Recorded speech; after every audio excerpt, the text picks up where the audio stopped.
Beleza, galera? Bem-vindos a mais um ConnectCast. E hoje eu trago aqui um cara que tem nas costas 5 ciclos olímpicos vividos.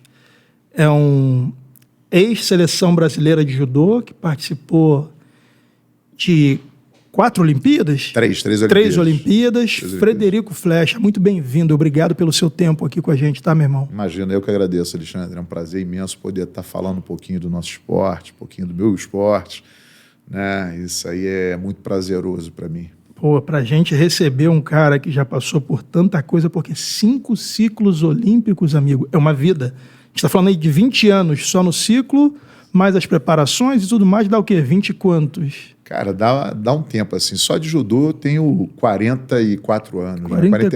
48 anos. Qual é a sua faixa hoje? Hoje eu sou faixa vermelha e branca, sexto dan. Uau! Né? Então, só de judô são 48 anos. Eu comecei aos 10 anos. Lá, na época, se chamava Satélite Clube Banco do Brasil. Né? E depois passou a ser a ABB, na Rua Doc Lobo.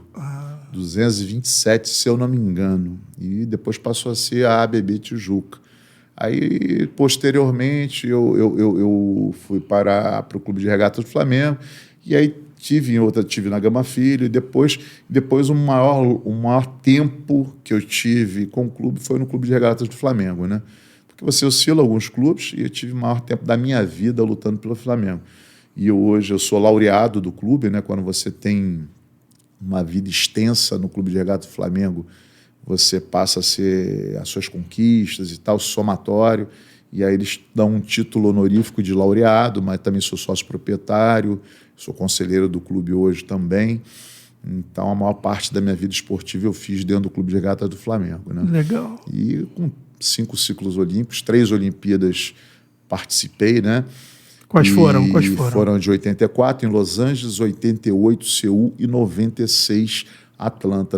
Na de 92 eu torci o tornozelo na seletiva, na última luta, na final da minha categoria, e acabei não continuando e perdi a seletiva. E aí continuei mais 4 e resolvi ir a Atlanta, tentar Atlanta e conseguir mais uma Olimpíada. A de 2000 também houve uma interrupção, né? Eu já estava com uma idade avançada e a CBJ achou por bem não autorizar minha participação nas seletivas. Entendi. Tira uma dúvida, eu sempre quis perguntar para um atleta olímpico de judô, porque diferente do jiu-jitsu, onde, até por uma questão de cultura, de clãs, você sempre viveu no Rio de Janeiro? Sim. Então você deve ter pego a época onde o jiu-jitsu chegou no Rio e o jiu-jitsu veio, através da família Gracie, se mostrar superior a outras artes. Então, tudo que era jiu-jitsu contra alguma outra arte se dava em confronto. E com o tempo, o jiu-jitsu A contra jiu-jitsu B também era confronto, sempre foi confere. E o judô nunca foi assim. O judô as pessoas compartilhavam conhecimento de uma maneira muito mais tranquila. Ninguém ia para o confere. Só que vocês tinham o compromisso e a oportunidade de estar participando de uma seletiva olímpica, coisa que não existia no jiu-jitsu. E, porra, você participar, você representar o seu país numa Olimpíada, acho que é a glória máxima de um atleta. Sem dúvida, porque é o maior evento mundial, né? Exato. Que envolve várias modalidades esportivas, né? E o congressamento mundial ali em termos de esporte é muito grande, né? É o todo, né, em relação ao mundo, né? E como que era quando estava se aproximando a época das seletivas e você e atletas de outros clubes que não só o Flamengo treinavam juntos, um com o outro, sabendo que iriam se enfrentar na seletiva? Escondia o jogo? Cara, não, acho que os treinamentos sempre foram muito francos. Eu tive muitos adversários, né, dentro do Brasil, e os treinamentos eram francos. Todo mundo está querendo seu espaço. Então, o treinamento era pau puro. Todo mundo tentando mostrar a sua qualidade, o seu empenho, o melhor de si, né? Então, os treinamentos saía faísca, realmente saía faísca mesmo. Pau né? quebrava. Pau quebrava.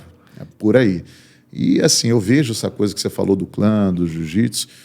Assim, eu não sei se é um posicionamento, porque nunca foi um esporte olímpico, mas eu sempre me dei muito bem dentro do jiu-jitsu. Eu treinei vários nomes aí do jiu-jitsu nacional. Eu posso citar com o próprio Rickson, que treinou no Flamengo, com o Royler, que foi atleta de judô do Flamengo, disputou competições, várias competições. É mesmo? Eu não sabia. O Royler ele disputou muitas competições de judô. Pelo Flamengo? Pelo Flamengo. Que e legal. É laureado de judô no Flamengo. Que legal. Então, é um cara que teve envolvido com judô durante muitos anos. Royler é um grande amigo que eu tenho. Treinei muito com o Carson ali em Copacabana, com o Libório, com o Murilo Bustamante, com o Zé Mário Sper, treinei com o Burubugão em Copacabana, um animal, treinei com vários... assim, eu sempre tive muito bem, assim, eu nunca tive problema nenhum em chegar numa academia de jiu-jitsu e treinar, né? Tive muitas passagens, tive com o Valide, treinei muito, com o Paulo Filho, que foi atleta de Paulão era criança quando tu era atleta? Era garoto, jovem e tal, começando a crescer, eu já estava na seleção nacional. E, enfim, o judô sempre foi, assim, para mim, né, eu não posso falar em relação aos outros, mas eu sempre fui uma pessoa que eu tive muito dentro do jiu-jitsu e de outras lutas também. Inclusive, eu tive com o Rogério Camões também, que foi um dos meus... Acho que foi o preparador, né, me preparou para uma Olimpíada. Então foi um cara que, assim, cresceu, né? Eu posso falar, porque isso mesmo ele já declarou, que eu fui o primeiro atleta de alto rendimento em luta que ele treinou. Né, antes mesmo do MMA. Antes mesmo do MMA. Quando ele começou essa coisa toda, a gente esteve junto, ele fez um trabalho comigo de, acho que uns 6 anos, aí, me treinando para até a Olimpíada de Atlanta, né, para eu disputar, porque na verdade eu já comecei a treinar e tal, quando eu perdi com ele antes da Olimpíada de Barcelona, aí eu acabei perdendo a seletiva, porque me lesionei e tal, e continuei o trabalho com ele. E na seletiva de Atlanta, em 96, ele estava me treinando, a gente treinando juntos, ele treinava junto comigo, na verdade. O Rogério é faixa preta de judô, é um cara que tem um conhecimento amplo na área de treinamento, ainda de musculação e de preparação física voltada para a luta, né? Sim. Então vamos lá. Você citou aí vários nomes e um que me deixa curioso é o Paulão, porque eu conheci o Paulão no jiu-jitsu. Sim. Conheci não o Paulão pessoa, mas o atleta Paulão. Conheci ele assistindo ele lutar nos campeonatos de jiu-jitsu e depois acompanhando a carreira dele no MMA. E todo mundo sempre falava nos campeonatos de jiu-jitsu o seguinte, cara, é o Paulão, meu irmão. Quem lutar vai ter que puxar porque o cara derruba muito. E realmente derrubava, botava para baixo. Ele no judô sempre foi muito bom? Sim. Um garoto que estava crescendo dentro do judô, né? Ele estava com uma ascensão muito grande. Só que depois ele foi diminuindo essa coisa do trabalho do judô e seguiu mais a viés do jiu-jitsu e do MMA. Sim. Mas o Paulão, nossa senhora, não tem o que dizer. Sempre realmente foi um cara que treinou muito, treinava muito, era um excelente competidor, não só no judô, como no jiu-jitsu e no MMA, porque eu acompanhei muito, pude ver, né? Logicamente eu sou mais velho que ele, porém tive a oportunidade de ver muitas lutas do Paulão, assisti-lo, né, competir, era sempre muito prazeroso, né, prazeroso e empolgante. Me fala, você começou no judô como, Flecha? Rapaz, eu comecei aos 10 anos, né, onde eu falei, na Satélite Clube Banco do Brasil, antiga ABB Tijuca, né, a Doc Lobo. A Doc Lobo. Por intermédio dos meus pais, né, eles queriam que fizesse uma atividade física, por criança, né, o pai sempre está procurando levar para fazer e pediram para eu escolher lá no clube. E aí, por intermédio de uma amiga da minha mãe, aí me levou, eu fui conhecer o judô, né, tinha visto natação e tal, né? Aí eu olhei o judô ele acontecia numa quadra, né, grande, uma quadra de futsal. Eu falei, eu quero fazer isso. Aí resolvi fazer o judô.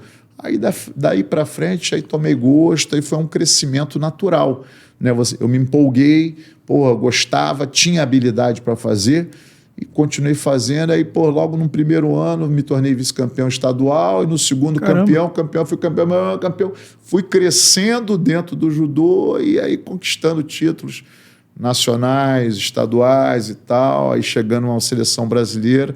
Aí não parei mais, aí foi uma escada crescente, foi crescendo. E você acha que o judô muda a vida das pessoas assim? Não o judô é a ferramenta. ferramenta. Você depende muito de quem está manejando a ferramenta com a pessoa que está ali. Depende do professor, da escola, do que for. Não, o esporte como um todo, né?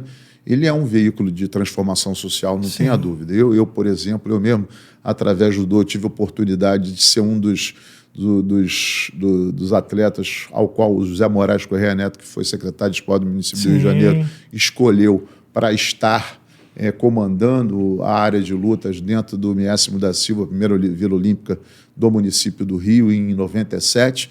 Comigo estavam Alexei, do basquete, Patrícia Murim, Luísa Parente, o Royler Grace, enfim, do jiu-jitsu. Então, vários atletas de ponta, o José Moraes escolheu para estar dentro desse contexto de grupo e tocar uma Vila Olímpica que foi a primeira Vila Olímpica do município do Rio. E fizemos um trabalho de 4 anos muito excepcional, aquela coisa ficou, tanto é que se transformaram em várias outras, né? Depois do Miécimo começou a acontecer várias outras vilas olímpicas depois desse período que eu estive lá de 97 a 2000. Entendi. Você hoje ainda trabalha com judô, né? Trabalho, eu sou profissional de educação física, né? Sou formado em educação física, tenho pós-graduação, mestrado e trabalho, dou aula, né? Dou aula do Clube Monte Líbano, no AR Dojo, inclusive até numa academia de jiu-jitsu, que é de um grande amigo do Abirrian, né? Do Rafael Abirrian, uma pessoa fantástica. Sim. Estive no espaço Estela Torreão, na Fonte da Saudade. Também fui treinador de alto rendimento do Clube de Regatas do Flamengo durante 2 anos, de 2018 ao final de 2019. Então, assim, continuo trabalhando com os dois sempre, né? Sempre envolvido em trabalhos sociais, né? Eu vislumbrei um trabalho social dentro da comunidade de Santa Marta durante 7 anos. Caramba, me fala disso, cara. Eu, na verdade, eu fui convidado na época, né, por um amigo, né, que era morador da comunidade, junto com um outro amigo também que fazia judô, a gente fazer um trabalho com as crianças. Já existia, na verdade, o que aconteceu? Já existia um trabalho do professor Pedro Gama Filho dentro do Santa Marta, né? E esse trabalho era no Santa Marta, era na Rocinha e, se eu não me engano, na Cidade de Deus. Então, era um trabalho que a Gama Filho fazia. E aí, por percalços de verbas, essas coisas todas que não voltaram a acontecer, esses trabalhos pararam, né? Mas existia ainda aquela semente plantada pelo professor Pedro Gama Filho dentro desses locais. Tanto é que um deles... 2 deles, né? E agora é uma coisa muito maior, que é o Reação, que o Flávio comanda, né? Hoje, então a Rocinha, então um dos polos era na Santa Marta. E eu abracei aquilo ali, acabou que eu não acompanhei isso, mas eu abracei esse trabalho. Fiquei lá no Santa Marta durante muito tempo, né? Durante 7 anos. Aí eu levei alguns tatames meus, levei bebedouro, umas coisas que eu tinha num outro lugar, e loquei dentro da comunidade de Santa Marta.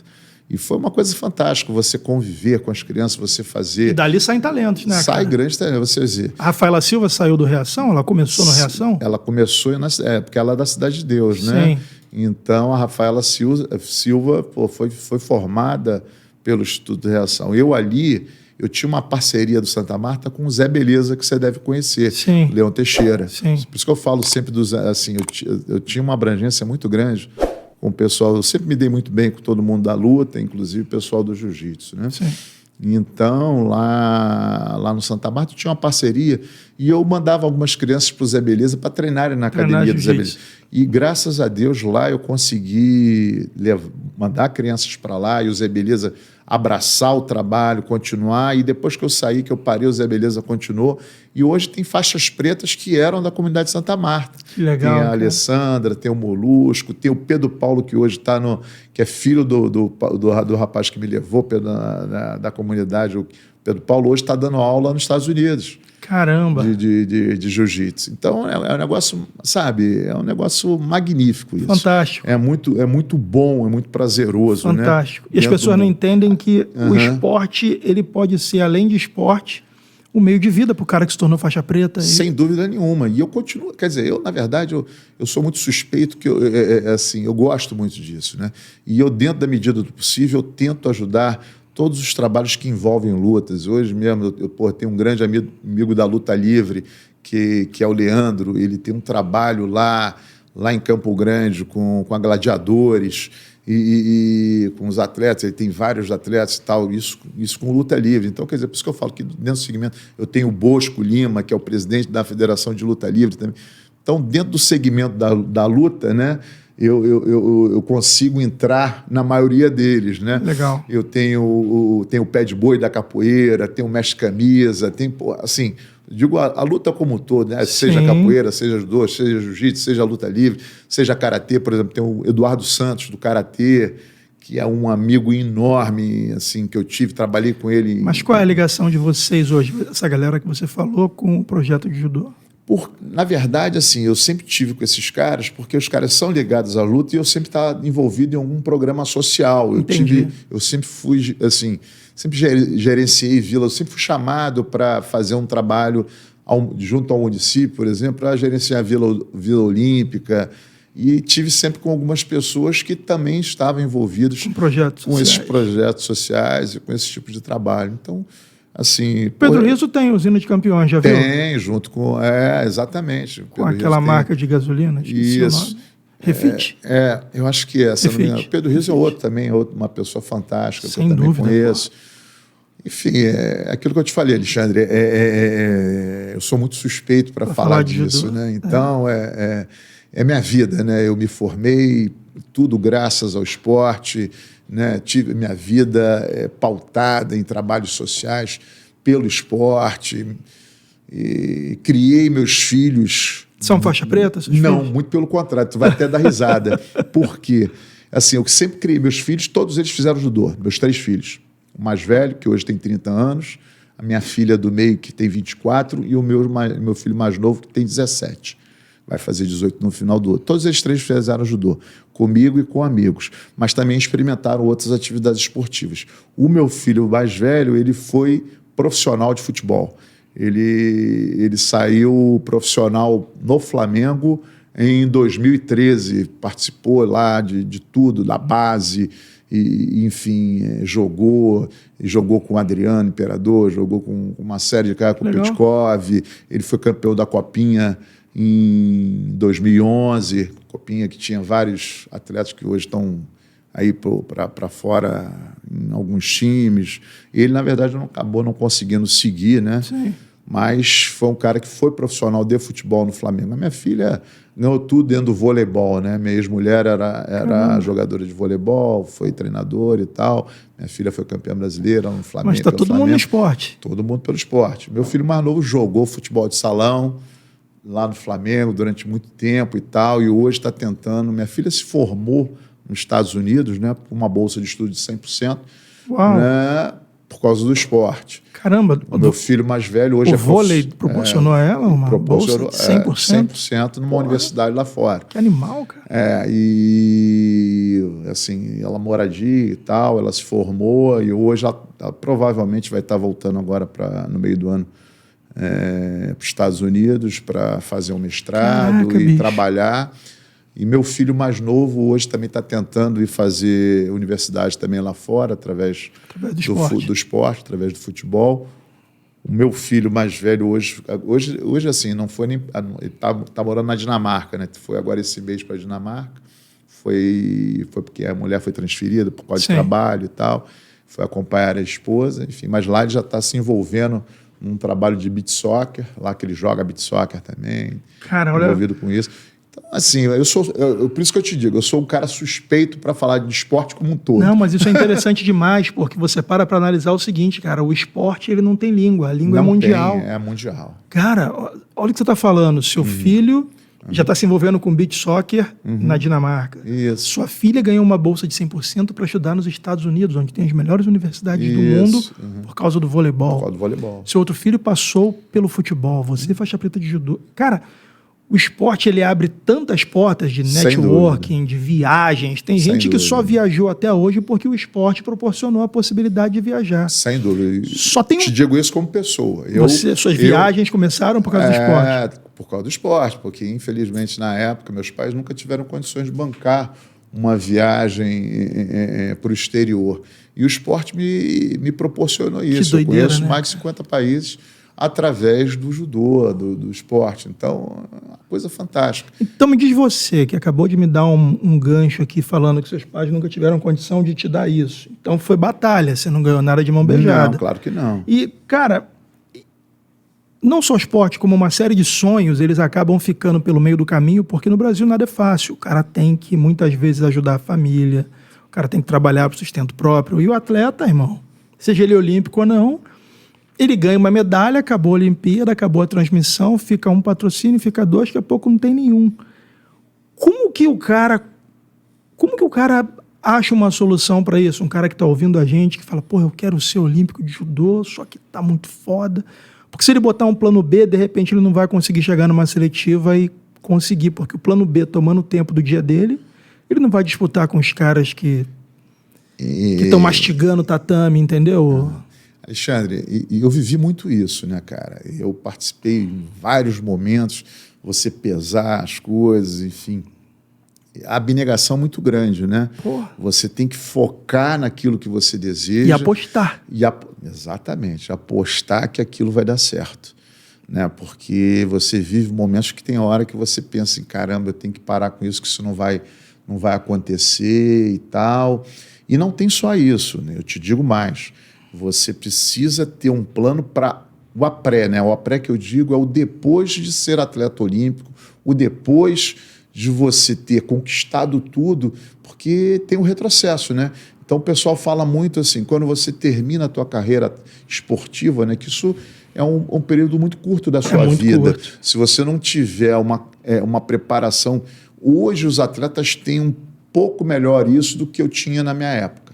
Né? Então, hoje, o próprio Comitê Olímpico Brasileiro ele já tem um programa, né, de treinamento para o atleta no período que ele começa a parar de competir, né, um direcionamento para trabalhos e tal. É mesmo? Sim. Porra, interessante, cara. Já existe um programa no Instituto Olímpico Brasileiro para que você estude, você tenha um... O cara não fique desamparado. O cara não fique desamparado, porque isso aí é fundamental. Eu mesmo, na época que eu tentei fazer a minha monografia de faculdade, foi focar nisso. E agora, o que você vai fazer depois que você parar de competir? Caralho, né? Então, são coisas que todas elas você tem que estar sempre pensando. E eu venho passando por... Depois que eu parei de competir, e agora? O que eu vou fazer? Então, meu irmão... Né? Então, é complicado isso. Deve ser um choque absurdo. Você me falou, porque assim... Um choque muito grande.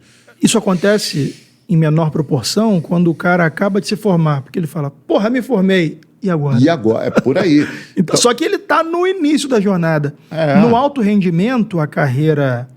em termos cronológicos, pro alto rendimento, ela é curta. Porque seu corpo para de responder. Para de responder. Isso é inevitável. Assim, é óbvio, cada pessoa é uma pessoa diferente, cada pessoa consegue... Mas na média... estender um pouco mais, ou então tem até um pouco menos, mas numa média tem um curto, período... É um período de pouco aproveitamento. Exatamente. Você vai até o máximo, daqui a pouco você tem que parar, tem que saber parar, né? Só que você tem que aproveitar curto, mas aquilo. você não é tão novo para reaprender algo do zero de maneira confortável. Sem dúvida. É exatamente isso.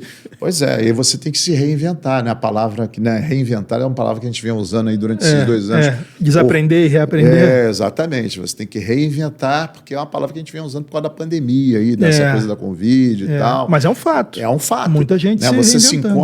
Você se encontra, e aí? Eu sempre fui atleta, o que eu vou fazer da minha vida? Aí você se forma, muitas vezes você não se forma na área do esporte, você se forma, em direito, em medicina, em comunicação, então você vai ter que conquistar um novo espaço.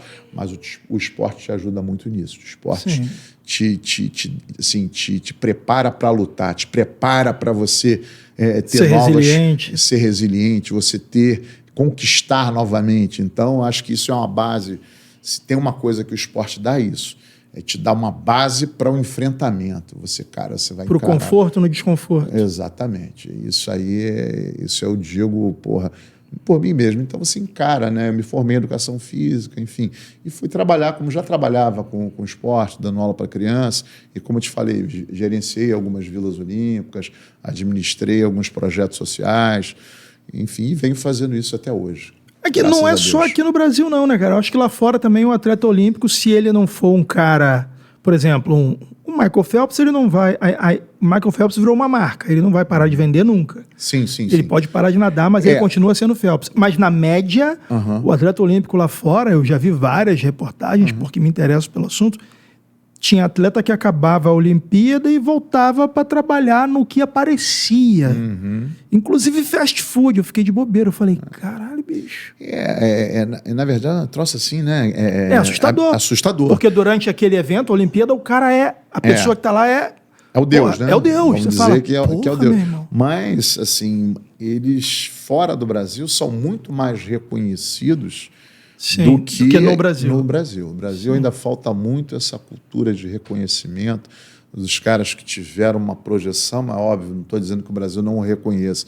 Reconhece sim, mas dentro de uma proporção lá fora, nos Estados Unidos, o reconhecimento é muito maior. Eu acho que hoje isso está ganhando mais corpo aqui no Brasil.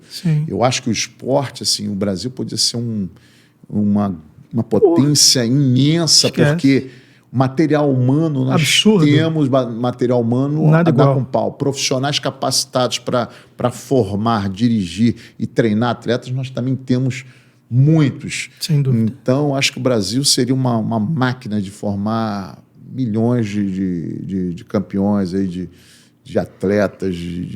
Cara, a luta mostra isso. Exatamente. Você vê que a galera do Brasil que tem a oportunidade de lutar, porque lutar não é tão caro quanto fazer outros esportes. Sem dúvida. Ele é um esporte onde a competição é individual, apesar do treino sempre ser coletivo, seja qual for o esporte. Sim. E você vê que tem brasileiro que chega e faz miséria quando tem a oportunidade na frente dele. Você imagina se esse cara viesse de uma cultura de esportes como tem nos Estados Unidos, por exemplo. Nossa, seria uma onde, coisa... independente do esporte que ele vai escolher, ele já nasce fazendo um atletismo em algum lugar, correndo. Quadras de basquete, tudo que é lugar. Nas ruas, né? Você vê. A mentalidade do cara que está no high school em fazer um esporte para poder entrar numa faculdade renomada. Aqui o cara pensa em fazer o Enem, porque não tem esporte que vá proporcionar ele uma bolsa. Você vê lá as universidades e os colleges, eles querem. Aqui tem muitas empresas, né? Que direcionam jovens, né? Que estão acabando o college, o colegial, o ensino médio, para estar estudando lá. Estou dizendo isso porque o meu filho está nessa busca. Acabou o ensino médio, está procurando uma universidade ou até um próprio college para poder estar jogando com bolsa de estudos e tal. Então, isso tem muito, estou dizendo nos Estados Unidos, porque é o que eu conheço. Tem muito isso lá. E eles pegam o cara dá um bolsa, investe em você. Por quê? Porque a universidade ela vai ficar vista, o college vai ficar visto. E eles pegam atletas. Então, o Brasil é um país que tem material humano com qualidade muito bom, cara. Aquela liga, a NCAA... Isso, exatamente. A NCAA, ela abrange vários esportes e faz o circuito universitário. Os eventos dos esportes da NCAA têm um valor igual ou maior aos campeonatos nacionais nos Estados Unidos. O cara campeão universitário, o cara é tão endeusado quanto um cara que participou da Liga Nacional. Se eu não me engano, minha filha participou dessa liga Em qual esporte? No vôlei? No voleibol. Enquanto ela esteve estudando lá fora. Olha aí. Né? Então, enfim, fantástico. A gente falar de esporte, é aquilo que eu te falei. É muito bom mesmo. E me fala, cara, qual era o clima na Olimpíada? Porque assim, todo mundo quer entrar pela porta da seletiva. E não dá para todo mundo entrar. A porta é pequenininha e todo mundo se espreme para passar ali, chegar em algum lugar. Como que se define quem luta a seletiva? Porque chegou na seletiva, não tem conversa. Quem bater em todo mundo vai levar. Na verdade, são critérios técnicos que são estabelecidos, né? Então, você faz um funil primeiro estadual. Entendi. Né? Você começa... Quem tem mais título? Não quem tem mais título. Mas, se você é campeão estadual, você vai ser direcionado pelo teu estado a estar te representando o estado num campeonato brasileiro dentro da sua categoria de peso. E aí, sucessivamente. E aí, a partir da sua classificação nacional, você é ou não estabelecido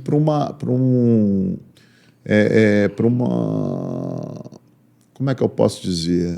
Não é uma seletiva, mas é para um ranqueamento nacional ao qual você começa a ser avaliado hoje, né, tá dessa forma, por uma bancada de treinadores, né, porque mudou muito, assim, o judô brasileiro mudou muito de 2000 para cá. Como? Né?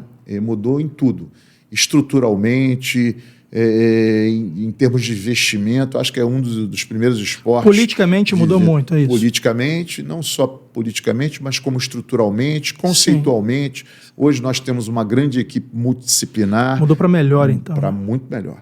E na minha época nós tínhamos uma dificuldade muito grande. Nós atletas, nós tínhamos que correr atrás de patrocínios para poder nos mantermos, enfim, uma série de coisas. Hoje, os atletas que estão na ponta, os atletas juniores e os atletas abaixo dos juniores, eles estão tudo numa escala de preparação. Então, todas as categorias elas são olhadas pela CBJ. Então, é um crescimento natural e a avaliação e a equipe multidisciplinar que hoje existe na Confederação Brasileira de Judô é muito grande. Então, são vários treinadores, cada treinador olhando todos os campeonatos brasileiros das categorias, não só o feminino, né, das categorias de gênero e categorias de peso. Enfim, então é um trabalho muito grande, é um trabalho seletivo muito grande, para que cheguem, né, os melhores atletas, aí você chega a uma seletiva. Aí a seletiva é realizada para que saia E fora isso, para você hoje participar de uma Olimpíada, você tem que ranquear, né? Você tem que ser um atleta ranqueado a nível internacional. Não pode simplesmente ser ranqueado a nível nacional. Você tem que disputar todo o circuito que existe de Grand Slam, que na minha época era denominado circuito europeu. A nomenclatura mudou, eu participava de todos. Era o torneio de Paris, que hoje é a Grand Slam de Paris, era a Copa Kodokan, a Copa Jigoro-Kano, que hoje é a Copa do Mundo do Japão. Enfim, mudou o nome, as competições são as mesmas da época que eu lutava, porém a nomenclatura mudou, né?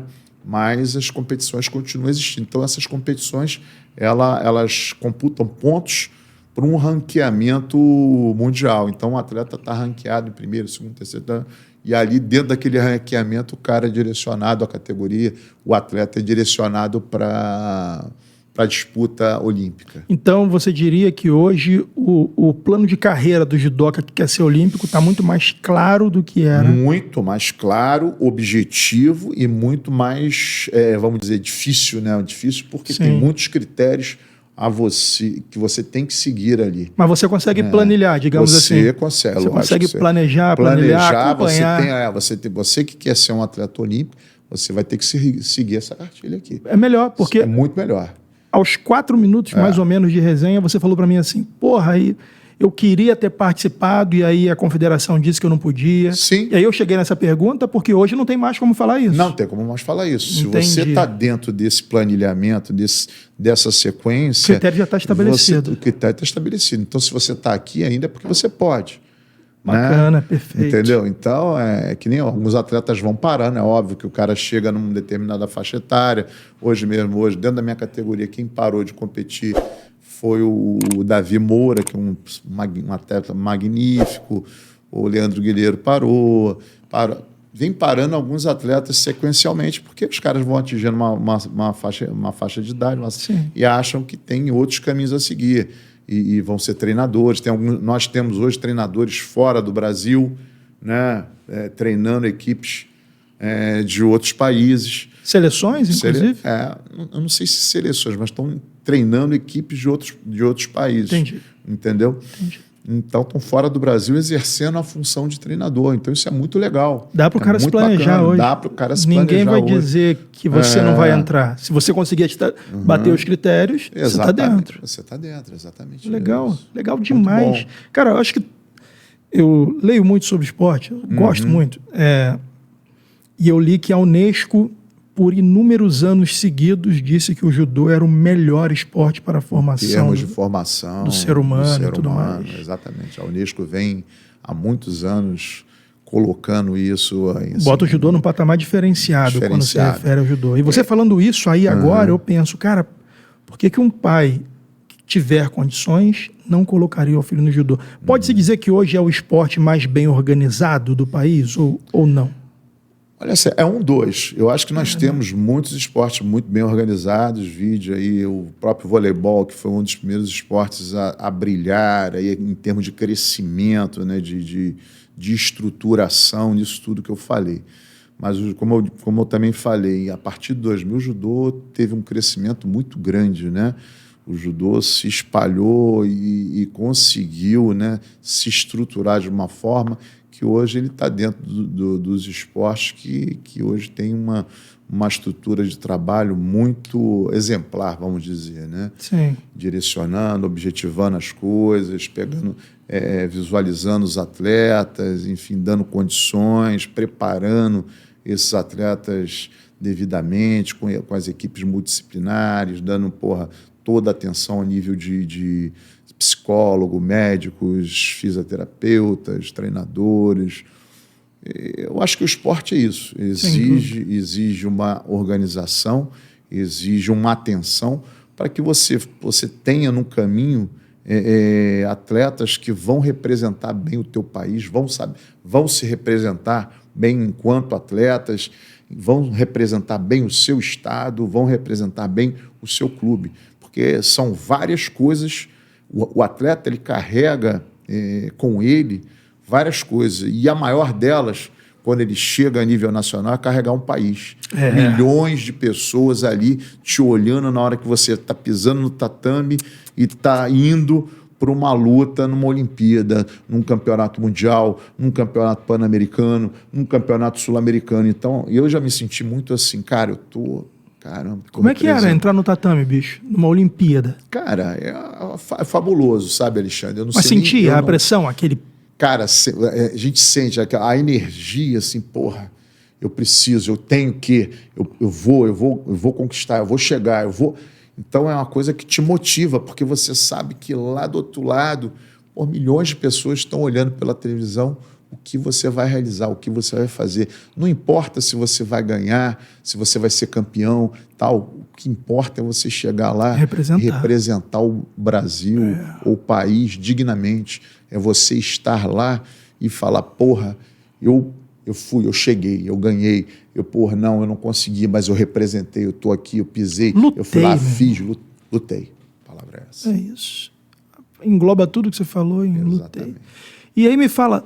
Qual foi a Olimpíada que você mais sentiu assim? Porque, como você participou de 3, uma foi diferente da outra. Não acredito que seja tudo igual. A primeira, eu era muito novo, né? Então, todo um deslumbramento, um acontecimento. Eu já tinha estado em viagem, estágio técnico no Japão. Eu já conhecia alguns atletas do mundo. Eu tive contato no Japão com o Parisi, que era vice-campeão mundial, não lembro na época, também era medalhista olímpico. Vários atletas, né? Eu citei o Parisi porque lembrei Primeira agora Olimpíada Parisi, que você foi, você tinha o Aurélio Miguel também na seleção? Não, na seleção estava o Douglas Vieira, que foi vice-campeão olímpico, né, nessa Olimpíada. E logo na segunda, sim, o Aurélio foi campeão, foi a que eu fui com ele. Entendi. Né? Enfim. Mas na primeira foi um deslumbramento, na verdade. Imagino. Foi uma coisa assim, magnífica. Eu com 19 anos, garoto, bicho. Né, indo a uma primeira Olimpíada e tal, mas, sabe, é um troço emocionante. A minha Olimpíada foi Seul. 4 anos depois era para ter sido a Olimpíada. Eu estava super bem preparado, ganhei 3 lutas por Ippon, aí fui para uma 4ª luta. 3 Ippons, cara? Seguidos. E aí fui para uma 4ª luta com o Verichev, que eu acho que era vice-campeão mundial, olímpico e tal, e aí empatou a luta.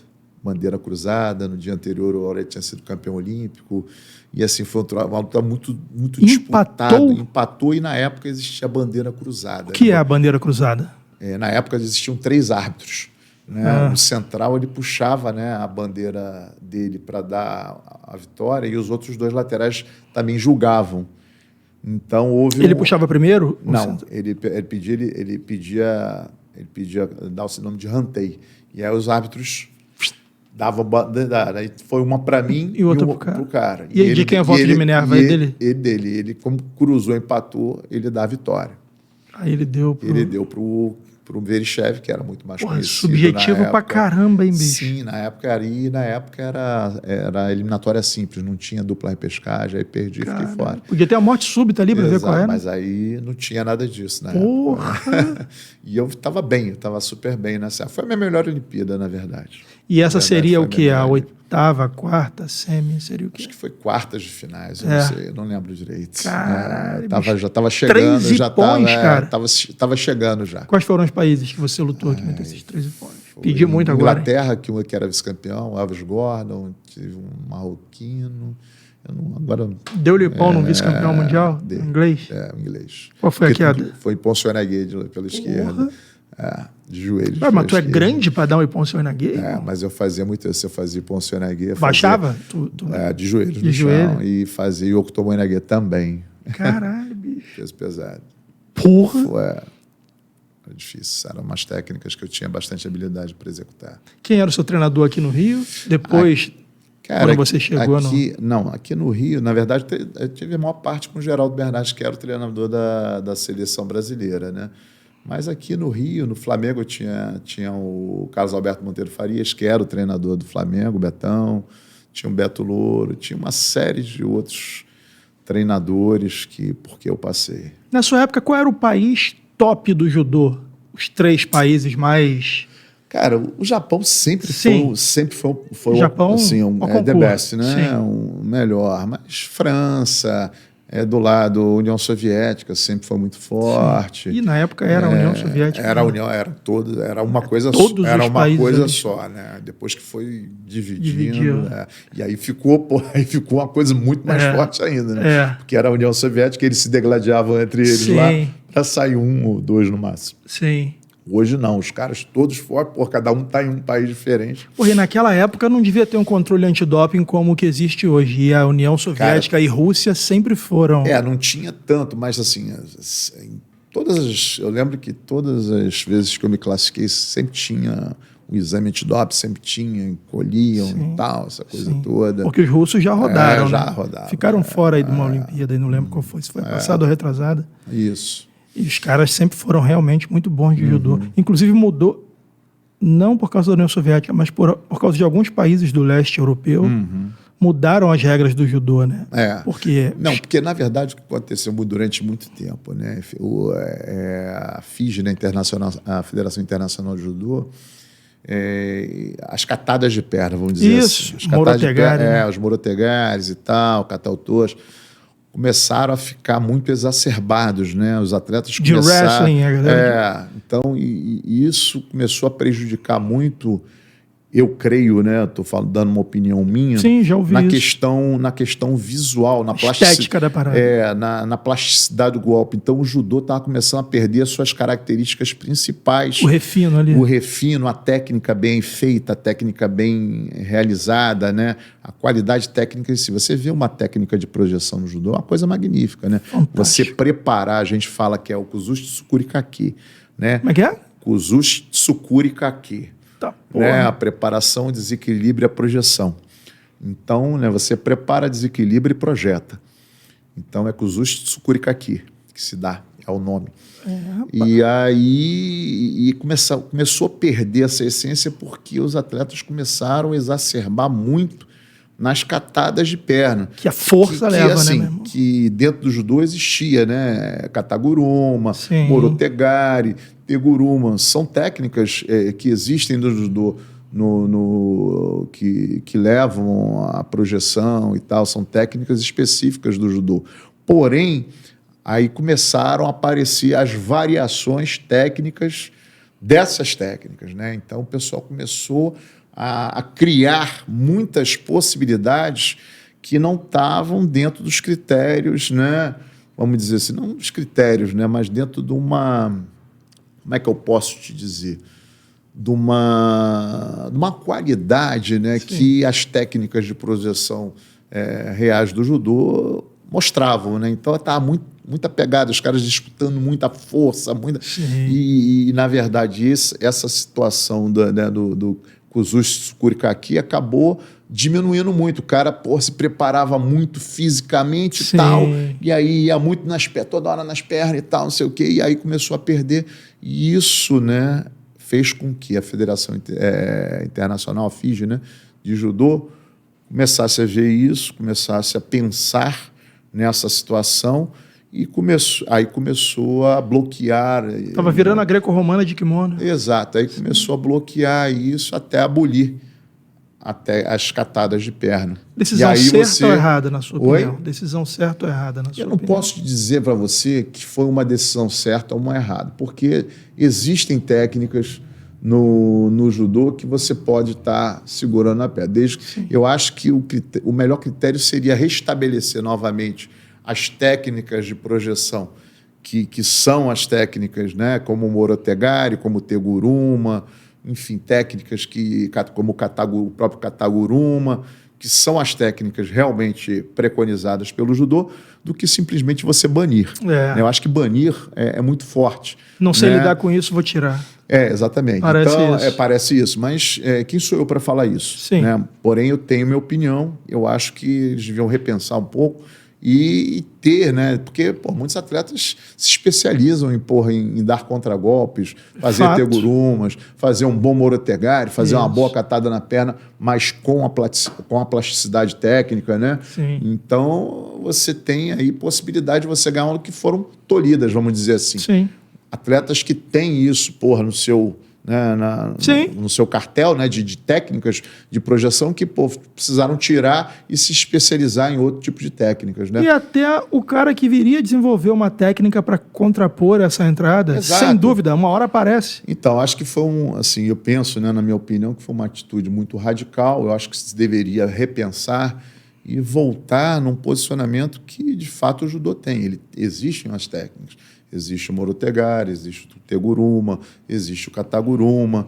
Então, eu penso que eles poderiam, né, novamente retomar essas técnicas. Mas eu acho que eles tenham medo, né, de novamente o pessoal começar a fazer as variações. Né?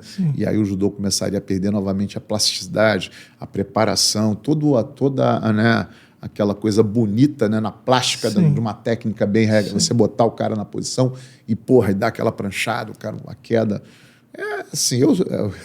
Falar disso eu sou muito suspeito, mas é fantástico uma você coisa ver uma muito projeção bonita. de judô. E não é só a projeção, é toda o conceito que tem a técnica, né? Porque você, para projetar o cara, você tem que saber movimentar o cara, você tem que fazer a movimentação perfeita, você tem que fazer o desequilíbrio perfeito e você tem que usar a força e a força do adversário para fazer a boa projeção. Então, são vários fatores interligados naquele momento para que você chegue à finalização da técnica, né?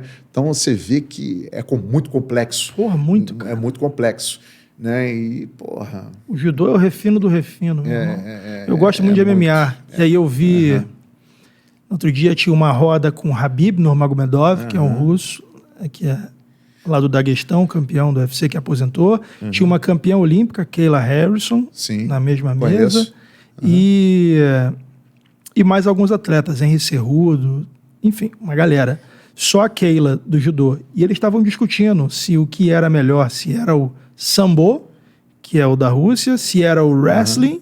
Ou se era o judô. E aí o Khabib, que é do Sambo, diz, cara, Sambo e wrestling são muito bons, mas judô é o que há de mais refinado. O próprio Khabib falando, lutador de Sambo, cara. Assim, cara, numa opinião assim, minha pessoal, eu acho que assim, no MMA e no mundo do MMA, eu vejo... Agora já tem bastante, né?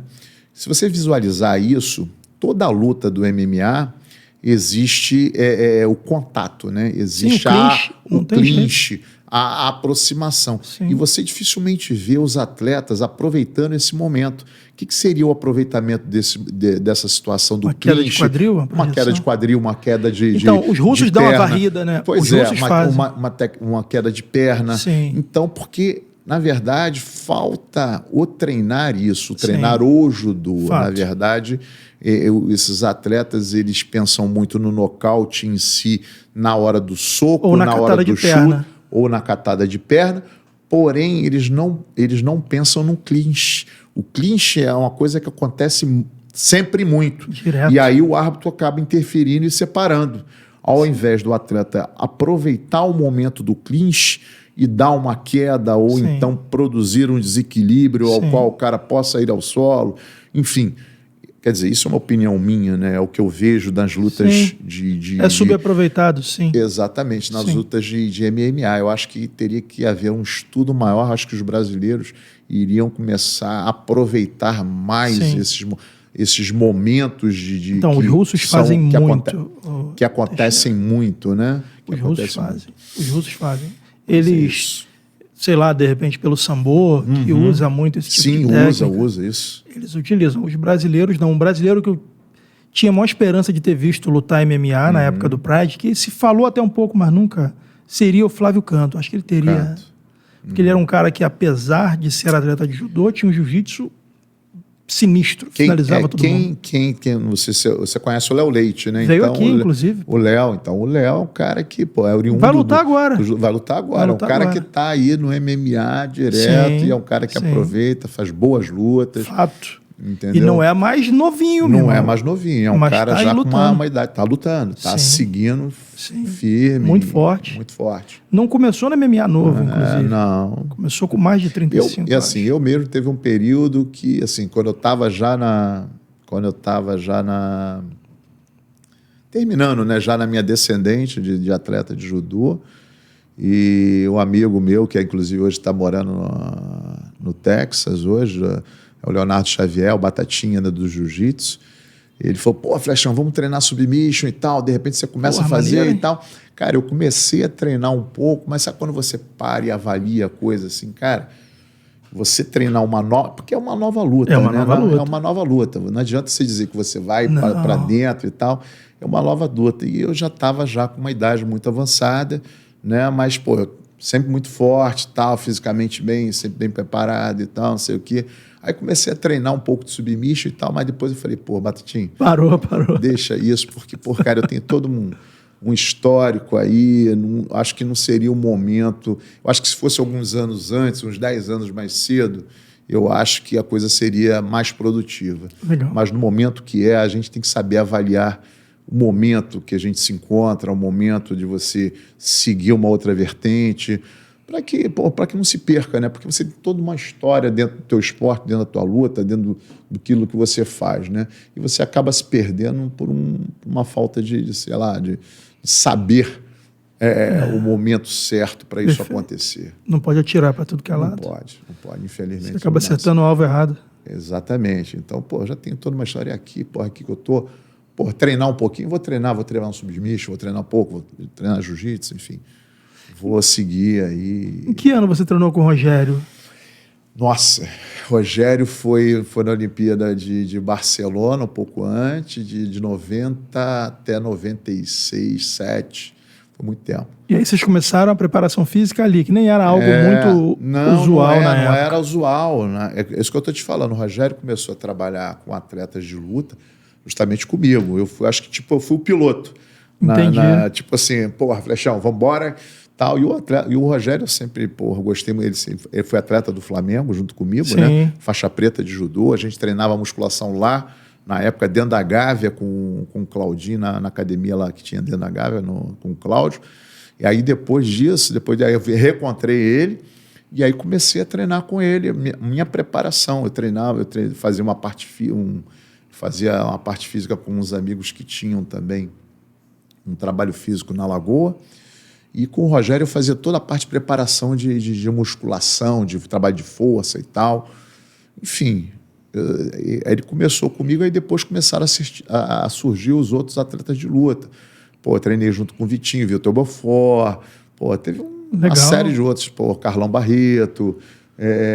A gente sempre treinou junto no mesmo lugar. Você treinava jiu-jitsu também com esses caras todos? Não treinei com o Carlão, treinei com o Libório, treinei com o Rickson muito tempo. Lá no Flamengo o Rickson treinou. Chegou a vivenciar alguns desses episódios aí de uma academia invadindo a outra e tal? Não vivenciei. Eu sempre soube, né? A gente tinha, mas não eu nunca vivenciei. Acho que ninguém do judô vivenciou, era outra parada. Isso, era outra parada, mas assim, mas treinei bastante, pô, com o Manimal, na academia do Manimal, treinei, pô, no Carson, treinei com o Libório, treinei com... Inclusive, até outro dia eu estava conversando com um amigo, estava treinando, pô, tu sabe que o meu cunhado, é o Marquinho lá da Forma Total, tu sabe que o meu cunhado, ele chama Marco Flecha por causa de você? Eu falei, eu sei, cara, eu sei, inclusive a gente pelo Facebook, a gente se falou, ele era lá, ele foi faixa preta do Carson, né? Essa faixa, e como ele parecia muito comigo, o pessoal apelidou ele de Flecha. Exato. E hoje ele está em Amsterdã legal, fazendo cara. Trabalho com jiu-jitsu. Cara, muita gente do Rio de Janeiro foi exportada, né, bicho? Muita gente. Pra ensinar jiu-jitsu lá fora. Isso é muito legal. Ele está em Amsterdã, Marco Flecha. Professor de judô brasileiro lá fora não deve ter a mesma projeção que o do jiu-jitsu. Tem, Flecha? Cara, não é que hoje está começando a ter um crescimento. Por exemplo, um dos caras que saíram para trabalhar com judô lá fora tem mais de 15 anos é o Sérgio Pessoa, que é meu contemporâneo, meu amigo pessoal. Eu tive no Canadá durante um ano também fazendo trabalho com judô, mas acabou eu não continuando. Trabalhei, morei do lado francês, e o Pessoa está lá há mais de 15 anos e ele dirigiu a equipe canadense, e hoje a gente tem alguns atletas trabalhando com judô fora do Brasil. Legal. Tem muito atleta saindo e indo trabalhar com judô fora do país. E por que se usa tão pouco jiu-jitsu no judô, na sua opinião? As regras são diferentes. Não é que se, Mas não é que se eu use digo o Neuasa. Pois é, não é que se use pouco. É porque as regras do judô, elas são criteriosas e objetivas. Porque você no chão, você tem que ter o mesmo volume de luta que você trabalha em pé. Você não pode simplesmente estar no chão e ficar pensando naquilo que você... Porque, na verdade, é um estudo técnico, né? Quando a luta de chão, você vai, tem um trabalho técnico ali, você pensa, pô, o cara está segurando aqui e tal, vou fazer aquela raspagem e tal, vou montar. No judô não pode isso, porque aí o tempo passa e você acaba a luta. Não dá para você ficar segurando a lapela, nada disso. Não dá para você ficar enrolando. Então, quer dizer, se o cara não tem como é que se diz, uma continuidade técnica no chão, por exemplo, se o juiz observar e ver que ambos estão parados e não estão, aí dá uma T, parou a luta, sobe e volta em pé, porque a dinâmica em pé é muito maior. E em pé, e outra coisa, em pé também existe também, se o cara não, existe a punição. Sim, se o cara não tem a falta de combatividade, é a mesma coisa no solo. Porque no solo é mais difícil você dar a prática, a falta de combatividade. Você está na luta do solo, né? O cara está avaliando, né? Ou você está dentro da guarda, ou você está por cima. Né? Aí o cara tem que avaliar aquilo mais criteriosamente. Se não houver uma dinâmica, o cara não está fazendo nada, não pegou as costas, não passou a guarda, não montou, então para ficar ali o tempo todo parado, é o juiz bater. Tem um tempo regulamentar ou isso é decisão do juiz? Não, ele tem uma margem de tempo que o juiz estabelece de 30 segundos a 1 minuto para que o cara tenha uma produção técnica no solo, porque não dá para você... Por exemplo, o cara tá no chão, aí não dá para você simplesmente parar a luta e levar. Deixa o cara desenvolver, porque existe a luta no chão no judô, existem as mesmas técnicas que existem no jiu-jitsu, existem no judô. Sim. Sendo que a raspagem, a montada... Né? A montada é a imobilização, você segura o cara, vai imobilizar. Né? A raspagem não tem pontuação, mas você pode raspar para montar, né? Passar para você ter uma vantagem, para ir para uma imobilização. E existe a chave de braço, existem os estrangulamentos que são iguais aos do jiu-jitsu. Então, eu já vi luta, inclusive de atleta brasileiro, onde o atleta tenta a projeção, a projeção não houve êxito, e aí o atleta fica de 4 no chão e o outro não faz nada. Pois é, porque na verdade o que acontece são atletas ficar de 4 no jiu-jitsu você vai perder a cabeça. Vai perder a cabeça, vai exatamente. Babar na gola. O conceito é esse. Hoje os atletas do Brasil acho que estão mais evoluídos nessa situação, eu penso que muito por causa do próprio Flávio, né? O Flávio foi um cara que desenvolveu esse trabalho muito bem. A gente tem também no Rio Grande do Sul o Moacir, que era um atleta de São Paulo, e hoje está no Sul também, uns caras que têm o judô trabalhado muito na viés do jiu-jitsu. Né? E o Flávio foi um especialista. O Flávio conduzia muito bem as técnicas fazia as técnicas de projeção, levando para a luta no chão. Pensando em finalizar. Pensando em finalizar. E é isso que falta hoje em dia, um crescimento maior disso dentro do judô. Você pensar em levar para uma finalização. Não é que você vai deixar de fazer a projeção técnica, é você tentar a projeção técnica na sua excelência, mas caso você não obtenha um êxito de uma pontuação, você na condução para a luta no solo, você tem uma boa finalização, uma boa chave de braço, um estrangulamento, você trazer para a guarda e poder movimentar para você fazer, sei lá, um triângulo que no jiu-jitsu fala, no judô é Sankaku Jime, enfim, uma série de Porque você vai lá, o cara tenta dar um shimata. Sim. Você já sabe como vai acabar a queda caso você não tenha êxito. O cara bota quase sempre a mão no chão. Se você não faz uma boa puxada, um bom desequilíbrio. Só que eles botam a mão no chão e já corre para se encolher. Eu falo, porra! Porque, na verdade, não sei se eu, como torcedor, tô maluco, porque, na verdade, não tá. Porque, na verdade, o que acontece? Se não há, por exemplo, o cara que vai para... Assim, o cara se encolheu. Se encolheu. E aí o você outro não pode que vai meter os ganchos. Pode meter. Você tem que ninguém faz? Cara, porque, na verdade, o cara, quando encolhe, o cara fica ali,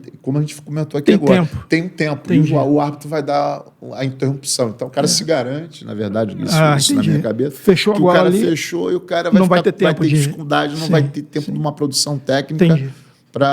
É assim, eu penso que tem que se mudar o critério da arbitragem em relação à luta no solo, no judô.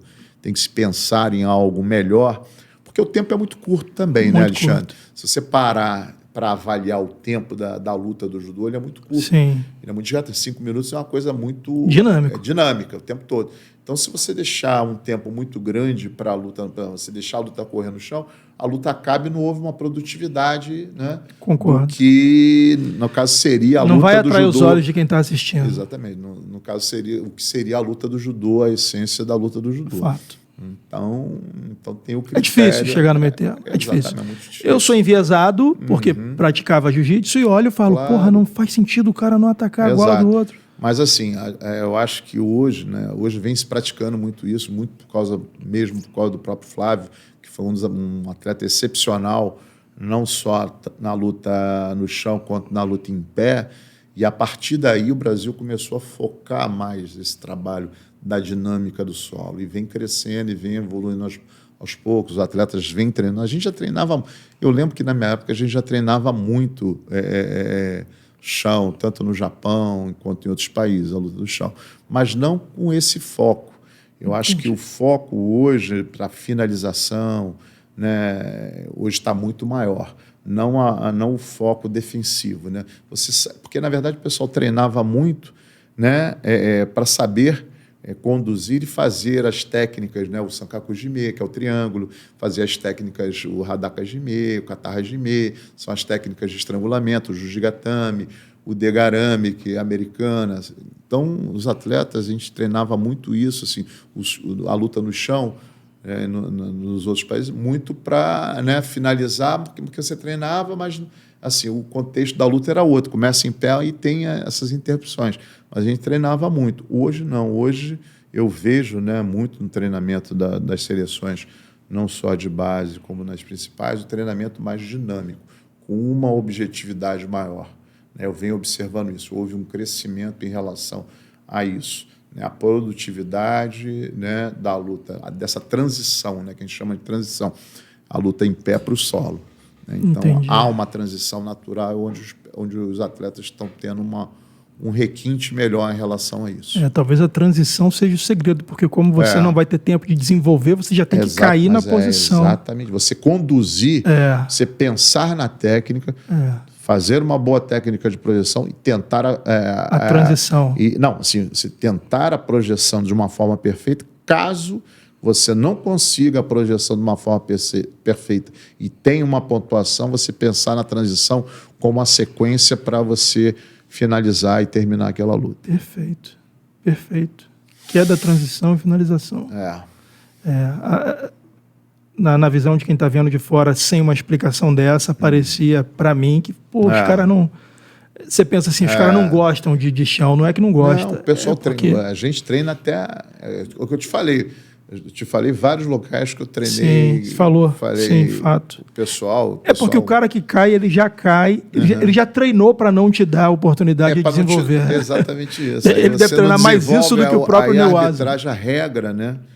Favorece ele. Favorece ele porque interrompe aquele momento. Né? Se o cara que vai para cima, vai para as costas, não desenvolve Acabou. Com velocidade... Só gastou energia. Só gastou energia. O árbitro interrompe. O árbitro está vendo aquilo ali, está levando tempo e tal, está conduzindo para uma situação de perda de tempo, entendeu? Ainda mais se o cara que caiu e está de costas estiver ganhando, é pior ainda. Ele tem que interromper para que o cara tenha a oportunidade de reverter a situação. Fato. Porque seria uma desvantagem para o cara que está perdendo e está querendo buscar a vitória. Sim. Você hoje está treinando em algum lugar, Flash? Não, eu infelizmente, eu tenho treinado um pouco, né? Inclusive antes da própria pandemia, eu estava treinando um jiu-jitsu lá na própria Birrian. Né? Eu tenho uma prótese de quadril hoje. Né? Eita, por causa do esporte? Por causa do esporte. Hoje eu tenho... Porque muita... É muita repetição. Muita repetição. Né? Cara, judô é muita repetição. É muita repetição. Se você parar para avaliar, o esporte como um todo é repetição. Se você pensar no esporte, se você não repetir, você não consegue a excelência da técnica, você não consegue colocar aquilo, você automatizar o movimento, você definir o movimento para você fazer uma boa execução, você não consegue. Então você tem que repetir, incansavelmente. Talvez então, judô marque muito, porque no judô vocês fazem isso. Você tem essa filosofia. Exatamente. No jiu-jitsu você deve saber, rola. Rola, pois é, mas aí é que tá. O cara faz a posição e tenta executar no rola. Exatamente. Mas ou não é? É ou não é assim? Mas é isso que eu tô falando. Você tem que repetir a posição, repete. Se você faz isso, se você tem um contexto de, aquilo fica... quem fez, volta a falar do Flávio, porque é um cara que... Referência. Né? Eu peguei um pouco da fase, quer dizer, o Flávio me pegou, né? E eu viajei muito com o Flávio em competições internacionais, enfim... E tive a oportunidade de vê-lo. Então, o Flávio é um cara que repetia posições, tinha repetições que ele já fazia, já levava a luta para pegar o armlock e a chave de braço. Já fazia a técnica, já levando para fazer. Então, é aquela coisa que eu te falo, é a repetição e tal. No meu caso, que eu tenho a prótese, né, foi realmente para o movimento repetitivo, né? Caraca, o desgaste da cartilagem entre o acetábulo e a cabeça do entrou ferro. Na faca. E aí entrei na faca. Aí botei uma prótese, mas... Faz parte, né? Faz parte. Faz parte. Se perguntar se eu faria tudo de novo, faria tudo de novo. Sem dúvida. Porra, o prazer que 50 países, 3 Olimpíadas, várias conquistas, uma vida de esportes, filhos no esporte. Isso. Porra, meu irmão. Criei meus filhos no esporte, graças a Deus. Isso é maravilhoso, cara. Eu dei de legado para eles. Cara, então, você falou aí esse trecho agora da repetição, do Flávio e tudo. Eu lembro que eu vi o Flávio dando uma entrevista em algum lugar, onde ele falou que chegou no Medi para treinar. Treinei muito com o Medi. Então ele falou que nossa. Não lembro se ele falou se foi a primeira vez que ele foi lá, mas ele disse que ele ficou surpreso, porque ele falou, vim aqui treinar. E ele falou assim, então faz 1000 entradas ali. Acabou o treino. Isso aí. Vai embora. A minha recepção, cara, é um fato, cara, eu adoro isso, porque eu gosto de falar, porque o Sensei Medi foi uma pessoa fantástica. Né? Mas era assim mesmo? Oi, pode treinar, faz 1000 entradas aí. Não. Para aí, escuta. Eu cheguei na academia, eu já conhecia, todo mundo falava e tal. Eu fui treinar na academia dele, aí, ele já me conhecia também, né? Eu era garoto, né? Novo, né? Você vai falar, deixa o kimono aí. Vai lá no meu banheiro lá. Pode lavar o banheiro todo, limpar todo o banheiro. Primeiro. Que isso, cara? Primeiro. Miyagi? Não, assim, não é Miyagi, mas ele testava a sua índole, né? A sua índole, a sua conduta. Se você ia se sentir ofendido por aquilo. Poderoso. E depois eu fui lá e... Assim, tudo certo. Tá bom, vem pra cá. Aí, não sei quantos mil pulinhos de gala, não sei quantos mil, não sei o quê. Era repetição o tempo todo. Subia, descia a escadaria do prédio onde era a academia dele, com o nego nas costas, com o pessoal nas costas. Cara, uma doideira, um treinamento. Todo mundo usa o Medi como referência de treinamento de judô. Cara, eu não tenho o que falar. Foi um cara que me ajudou, foi medalhista mundial por causa dele, enfim, é um cara que... Fantástico. Fantástico. Uma das pessoas por onde eu passei que realmente uma enciclopédia do judô mundial, um cara, porra, muito material, enfim. Como que uma pessoa faz para saber se está colocando o filho numa boa escola de judô, Flash? Cara, eu acho que antes... Tem que ser confederado? Cara, tem que ser federado. Antes de tudo, tem que ter um registro na própria federação, você tem que conhecer as pessoas com quem você vai colocar seu filho nas mãos. Eu penso muito no profissional capacitado, eu gosto de dar esse referendo, porque eu sempre tive para mim que eu precisava ter uma formação acadêmica. É óbvio que hoje nas lutas você não precisa ter, né? Mas eu acho importante a pessoa que busca conhecimento. Concordo. E saber como conduzir, porque criança é diferente de tudo. Sim. Né? Então você tem que saber trabalhar com esse material humano, né? Você tem que saber produzir.